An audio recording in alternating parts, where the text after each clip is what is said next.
At this moment, 5 dangerous men had me trapped on a city bus. They thought they were dealing with an exhausted middle-aged father on his way home from work. What they didn't know was that I used to be the person people called when they needed someone to disappear. But before I tell you how I ended up on that bus, you need to know how I became a nobody.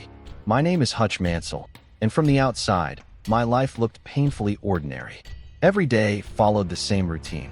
I woke up early, went to work, came home, took out the trash, and repeated the process all over again. My wife barely paid attention to me anymore. My son respected me less and less each day. Even my neighbors looked at me like I was invisible. To everyone around me, I was just another boring suburban dad. One night, everything changed. 2 burglars broke into my house while my family was sleeping. I had an opportunity to stop them. I even had a golf club in my hands. But I hesitated. Instead of attacking them, I let them leave. My son was furious. What the fuck, Dad? He thought I was a coward. My wife couldn't understand why I didn't fight back. Soon the entire neighborhood was whispering about how Hutch Mansell had backed down from 2 criminals. What nobody knew was that I saw something in those burglars that everyone else missed. The woman was terrified. The gun they carried was unloaded.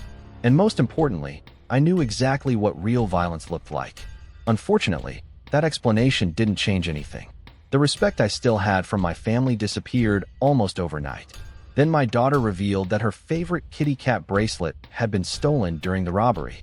It wasn't expensive, it wasn't valuable, but it meant everything to her. And suddenly I found myself obsessed with getting it back. I tracked down the burglars using information from the police report and eventually found where they lived. When I arrived, I discovered something unexpected. The thieves weren't hardened criminals. They were struggling parents with a sick child. The bracelet wasn't there. The money wasn't there. And for the first time, I realized my anger had been directed at the wrong people. I should have walked away. Instead, years of frustration kept building inside me.